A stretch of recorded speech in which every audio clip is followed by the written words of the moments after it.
Welcome, and so happy to have you join at Seattle Betsuin today.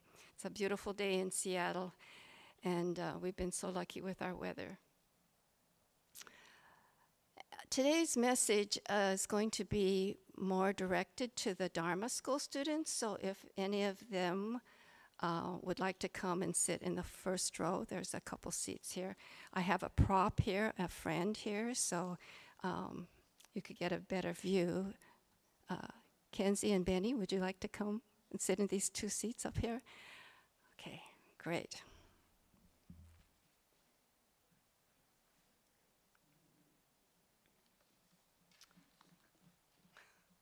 There's a seat over here.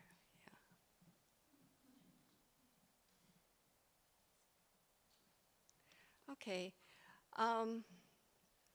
To start, please join me in Gassho for a reading from the collected works of Shinran and the larger sutra. The Buddha said to Ananda, Bhikshu Dharmakara, before Lokeshvaraja, Tathagata, and all devas, men, maras, brahmas, shramanas, brahmanas, and other widely proclaimed thus his great universal vows, he has already brought them all to fulfillment. For the sake of beings everywhere, he was stalwart and fearless and never retreated. He benefited all the worlds and brought his great vow to perfection. Namo Amida Butsu. Namo Amida Butsu. Namandabs, namandabs, namandabs.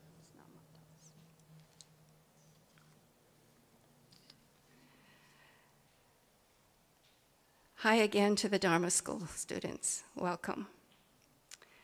My name is Irene Goto, and you may call me Irene Sensei if you'd like. And I'm trying to get to know your names too, so. Do you remember the Jātaka tale that Reverend Kusunoki presented 2 weeks ago?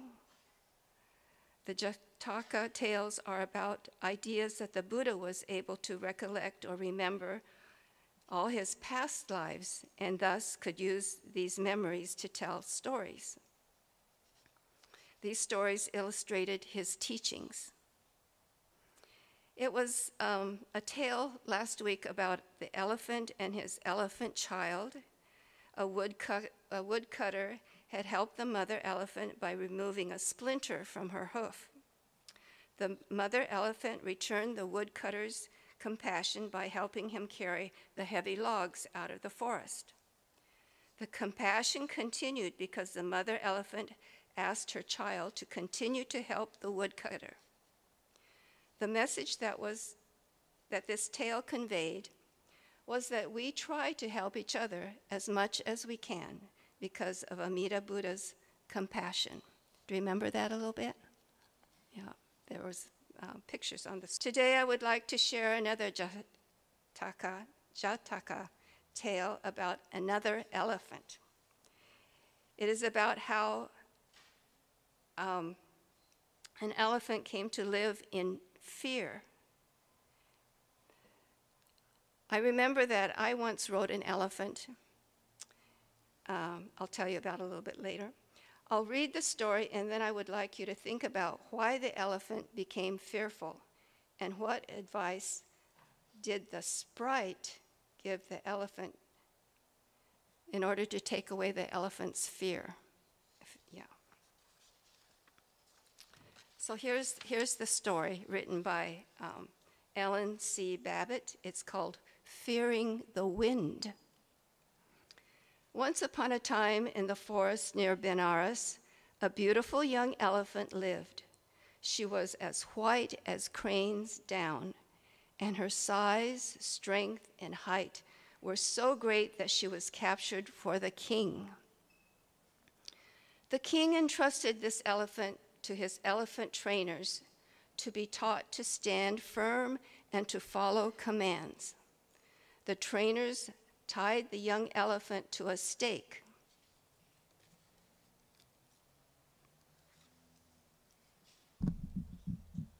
Here's the stake, and he tied the elephant.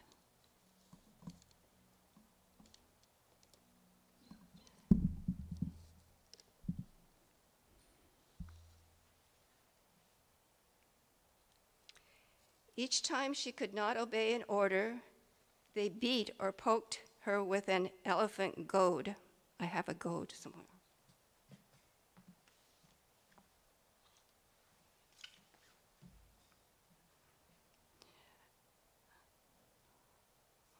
This is a goad.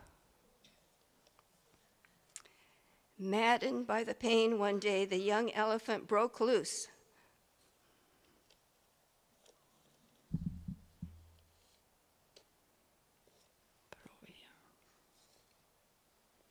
The trainers were so frightened they ran away, and the beautiful white elephant escaped to the Himalaya mountains.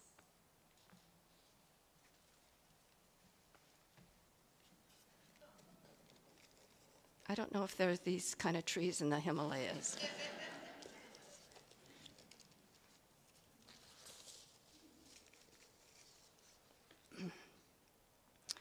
She went so far and so deep and so high into the mountains that the king's men who were sent to recapture her came home empty-handed time and time again. Soon they gave up, and she was forgotten. Time passed, but the elephant did not forget. A breath of wind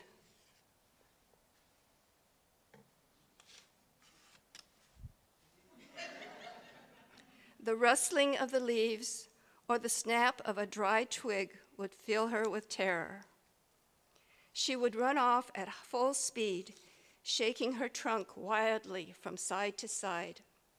Although she was free, she might just as well have been still tied to the trainer's post. Her mind was so troubled that she often forgot to eat, and her once strong body grew thin. She wandered up and down the mountains in a state of constant fear.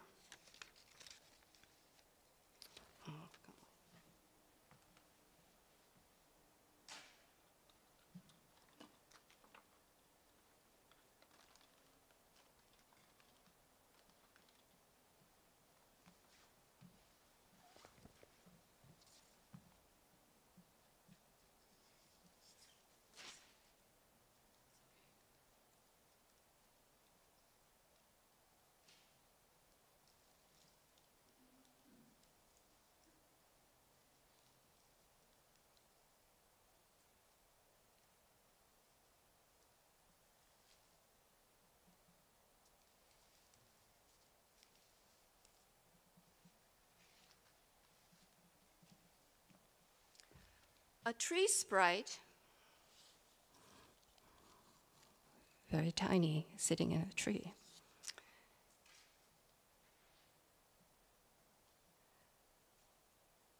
whose tree the poor elephant often passed, watched her with pity.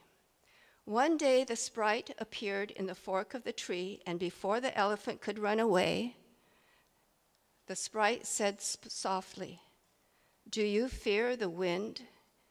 It only moves the clouds and dries the dew. You ought to look into your mind, for fear alone has captured you." At this, the beautiful elephant realized she had nothing to fear but the habit of being afraid.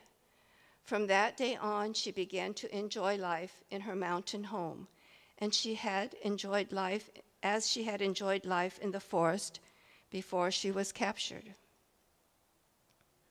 Do you know what a habit is? It's something that you do over and over, kind of without thinking about it. So although the elephant was free, she imagined the king's men were still hunting her. She could hear them crashing through the forest, breaking twigs, and even the sound of the leaves rustling in the wind made her afraid. So she was in the habit of being afraid. Sometimes I'm afraid or nervous, and maybe you are too. How can we break habits that make us unafraid? The Buddha suggests practicing the 6 paramitas, or the 6 perfections or attitudes. The 6 perfections are giving, being honest, being patient, being diligent, that means to keep trying, to meditate and to think. The last one is wisdom, to be wise.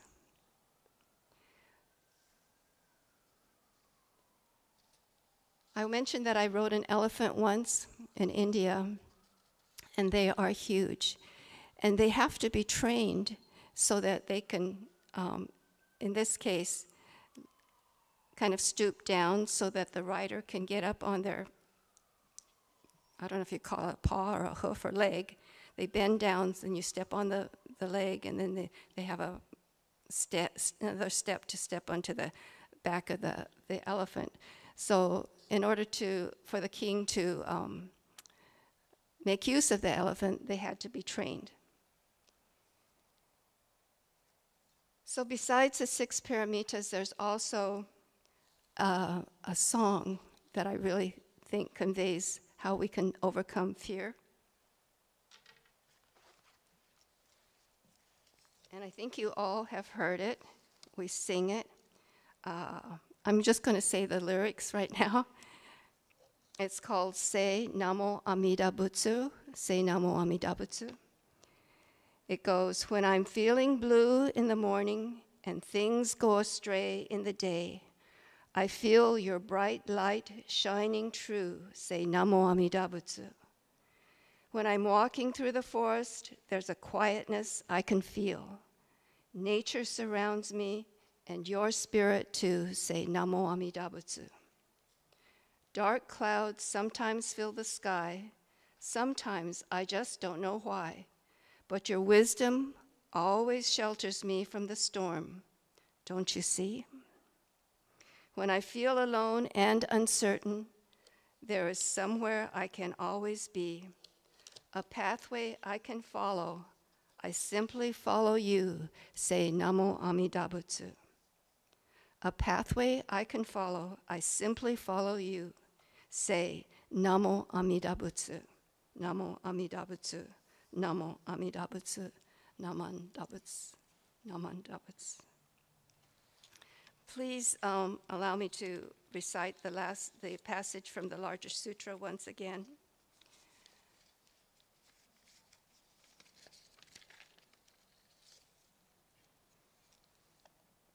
The Buddha said to Ananda, Bhikshu Dharmakara, before Lokeshvara Raja Tathagata, and all devas, men, maras, brahmanas, and others widely proclaimed thus his great universal vows. He has already brought them all to fulfillment. For the sake of beings everywhere, he was stalwart and fearless and never retreated. He benefited all the worlds and brought his great vow to perfection and completion. Namo Amida Butsu, Namo Amida Butsu, Namandabs, Namandabs, Namandabs. Thank you for listening.